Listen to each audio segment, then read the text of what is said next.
Fever, muscle pain, back pain, कोई भी जगह पे चोट लगने पर जो पेन होता है, कोई भी जगह पे अगर हमारे बॉडी पे पेन होता है तो अक्सर हम लोग चूज करते हैं पैरासीटामोल को। पैरासीटामोल एक ऐसा टैबलेट है जो टैबलेट आज के दिन में हर एक इंसान के बैग में रहता है और हर एक घर में तो रहता ही रहता है।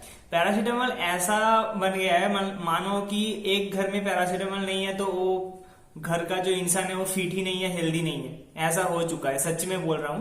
पैरासीटामोल मोस्ट फ्रीक्वेंटली यूज होने वाला एक मेडिसिन है जो हम लोग डेली बेसिस पे तो यूज तो कर लेते हैं, पर हम लोग को इसका फायदा और जो इसका नुकसान है, साइड इफेक्ट और बेनिफिट, और ये कैसे काम करता है हमारे बॉडी पे, वो हम लोगों को नहीं पता, जो कि आज हम लोग इस वीडियो में जानने वाले हैं। तो आज हम लोग इस वीडियो में पैरासीटामोल का बेनिफिट, कैसे काम करता है, साइड इफेक्ट्स, और इससे साइड इफेक्ट से बचने का प्रिकॉशन हम लोग क्या ले सकते हैं, उसके ऊपर हम लोग बात करेंगे। सबसे पहले हम लोग पैरासीटामोल का कुछ वेराइटीज के बारे में जान लेते हैं।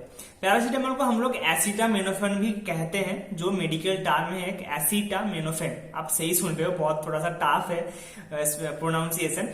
पैरासीटामोल हम लोगों को 250 mg, 500 mg और 650 mg, ये 3 वेरिएंट में मिलता है, बहुत ही कॉमन है। एक घर में अगर बच्चा है तो उसके लिए हम लोग 250 या फिर 500 mg को तोड़ के 2 हिस्से में एक आधा हिस्सा देते हैं, आधा हिस्सा रख देते हैं, या फिर 650 mg जो एडल्ट के लिए हम लोग बहुत ही फ्रीक्वेंटली यूज करते हैं। तो चलिए हम लोग समझते हैं कि ये पैरासीटामोल हमारे बॉडी पे जाने के बाद काम कैसे करता है। तो क्या होता है कि जब हम लोग पैरासीटामोल कब लेते हैं, जब बॉडी पे पेन है, फीवर है, ऐसे सिचुएशन पे हम लोग अक्सर लेते हैं। तो जब हमारे बॉडी में फीवर या पेन हो रहा है तो वहां पे हमारे बॉडी में क्या होता है, कुछ केमिकल्स है, जो केमिकल हमारे बॉडी में रिलीज होता है, प्रोड्यूस होता है, जिसके वजह से हमारे शरीर में फीवर और पेन क्रिएट होता है। जब हम लोगों को पता चलता है कि हम लोगों का फीवर आया है, उससे बहुत पहले ही इसका प्रोसेस जो है स्टार्ट हो गया था।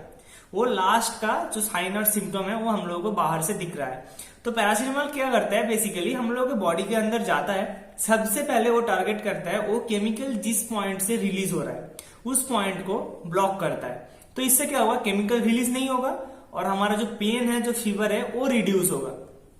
अक्सर आप देखेंगे पैरासीटामोल लेने के बाद हाफ एन आवर 1 आवर के अंदर ये काम करना स्टार्ट करता है, क्योंकि तब तक इसका जो प्रोसेस चलता है वो हमारे बॉडी में होता रहता है। तो अब हम लोगों को जानना है कि ये पैरासीटामोल हम लोग को केमिकल जो रिलीज होता है उसको तो ब्लॉक कर दिया, पर इससे साइड इफेक्ट क्या है। हिसाब से हर एक मेडिसिन हम लोगों को डॉक्टर से कंसल्ट करके उसका जो करेक्ट डोज है, वो करेक्ट पर्सन के लिए, उस पर्टिकुलर पर्सन के लिए जो करेक्ट डोज है वही हम लोगों को लेना चाहिए।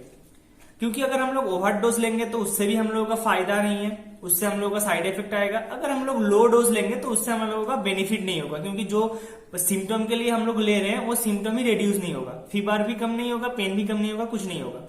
आप लोग देखना, जब भी आपको कोई डॉक्टर प्रिस्क्रिप्शन में लिख के देता है पैरासीटामोल, उसके साथ एक गैस्ट्रिक का जो टैबलेट है वो प्रेफर करते हैं, या तो पेंटॉप हो गया, ऑनडेम हो गया, कुछ भी गैस्ट्रिक का जो नॉर्मल मेडिसिन है वो प्रिस्क्राइब करता है। क्योंकि जब भी पैरासीटामोल हमारे स्टोमक में जाता है वो केमिकल्स को तो ब्लॉक करते हैं, पर उसी के साथ साथ हम लोगों के बॉडी में बहुत ज्यादा गैस भी क्रिएट करता है, गैस्ट्रिक भी क्रिएट करता है। इसीलिए हम लोगों के जो भूख लगने का चांस बहुत कम हो जाता है, हम लोग को भूख नहीं लगता, खाने का मन नहीं करता, ऐसा होता है। अगर आप रेगुलर बेसिस पे पैरासीटामोल ले रहे हो तो आपके साथ ऐसा अक्सर होता रहेगा कि आपको भूख नहीं है। सेकेंड चीज, वॉमिटिंग सेंसेशन, यानी कि नौसिया, आप लोगों को वॉमिटिंग का फीलिंग आएगा, आप लोग कुछ खाने का मन नहीं करेगा, ऐसा होता है। कभी कभी तो आपका एलर्जिक रिएक्शन भी दिखता है। कुछ लोग होते हैं जिन लोगों का बॉडी उतना मतलब कि बहुत हाई रिएक्ट करता है पैरासीटामोल पे, जिसका एलर्जिक रिएक्शन भी। रिसर्च में ऐसा पाया गया है कि अगर कोई इंसान रेगुलर बेसिस पे पैरासीटामोल यूज कर रहा है और उसका डोज जो है वो भी हाई है, तो उस केस में उस पर्टिकुलर पर्सन का लिवर डैमेज हो सकता है। आप सही सुन रहे हो। और एक जो सबसे बड़ी इंपॉर्टेंट बात है कि हम लोग कब इसको यूज नहीं करना चाहिए, बेसिकली यूज कब नहीं करना चाहिए। अगर आपका किडनी डिजीज है, लिवर डिजीज है, ये मेन वोमेन दोनों के लिए है, लीवर और किडनी डिजीज है, तो ये आपको मस्ट है कि आपको डॉक्टर से पूछ के ही आपको लेना है पैरासीटामोल। विदाउट परमिशन आपको नहीं लेना है। अगर आप फीमेल हो, आप प्रेग्नेंट हो, आप ब्रेस्ट फीडिंग कराने के स्टेज पे हो, मतलब कि डिलीवरी के बाद इनिशियल स्टेजेस पे हो, 6 मंथ्स के अंदर हो, अगर आपका रेगुलर मेंस्ट्रुअल पीरियड क्लियर नहीं होता है तो भी आप पैरासीटामोल लेना नहीं चाहिए। अगर आपको डॉक्टर प्रिस्क्राइब करते हैं, कुछ कुछ केसेस में आपको लेना है, नहीं तो नहीं लेना है। डॉक्टर अक्सर इसको अवॉइड करते हैं। तो चलिए, हम लोग तो साइड इफेक्ट के बारे में तो हम लोगों को पता चल गया। अभी थोड़ा सा बेनिफिट्स के बारे में। साइड इफेक्ट तो बहुत आप लोगों को डर लग गया होगा कि भाई ये होता है, हम लोग क्या करेंगे, खाए कि ना खाए। तो पैरासीटामोल का जो कुछ पर्टिकुलर बेनिफिट्स है आप लोगों को सभी को पता है। फीवर रिड्यूस होता है आपका, अगर मसल पेन है, टूथ पेन है, मतलब कि आपको मसूड़ों पे झंझनाहट है, आपका बैक पेन है, कोई भी जगह पे पेन है, कोई भी कॉमन कोल्ड है, मतलब कि सर्दी हो, तो भी ये रिड्यूस कर देता है, अच्छा खासा रिड्यूस कर देता है। हाँ, यहाँ पे टाइम लगता है कुछ कुछ केसेस में, क्योंकि वहां पे डोजेस का प्रॉब्लम हो जाता है, बट ये रिड्यूस कर देता है। अभी हम लोग यहां तक तो पहुंच चुके हैं वीडियो का कि हम लोगों को साइड इफेक्ट के बारे में पता है, हम लोगों को बेनिफिट पता है, हम लोग ये कैसे काम करता है ये भी पता है। अब हम लोग को जानते हैं कि ये जो साइड इफेक्ट्स है इससे हम लोग कैसे बचे। सबसे पहला कि हम लोगों को डॉक्टर को पूछ के हमारा पैरासीटामोल जो टैबलेट है उसको लेना चाहिए। आपका कितना डोज आपके लिए प्रेफरेबल है वो डॉक्टर से पूछ के ही हम लोगों को लेना है।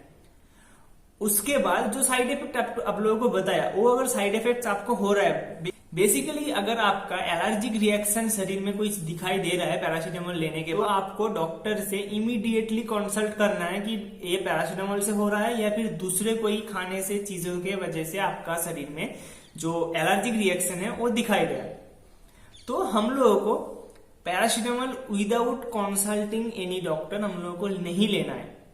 और अगर आप जो कंडीशन बताया, अगर आप प्रेग्नेंट हो, अगर आपका डिलीवरी के इनिशियल स्टेजेस पे हो, 6 मंथ्स के अंदर हो, अगर आपका रेगुलर पीरियड्स नहीं है, अगर आपका लीवर और किडनी डैमेज है, तो भी आपको डॉक्टर से पूछ के लेना चाहिए। क्योंकि हम लोग ना अक्सर ऐसा गलतियां करते हैं छोटा मोटा, जो बाद में जाके हम लोग को बहुत ज्यादा भरपाई करना पड़ता है।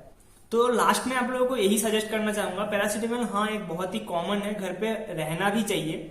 अगर आपका पास कोई ऑप्शन नहीं बचता तो आप लीजिए, वहां पे आप लो डोज लीजिए, उसमें कोई भी आपका दिक्कत नहीं होगा।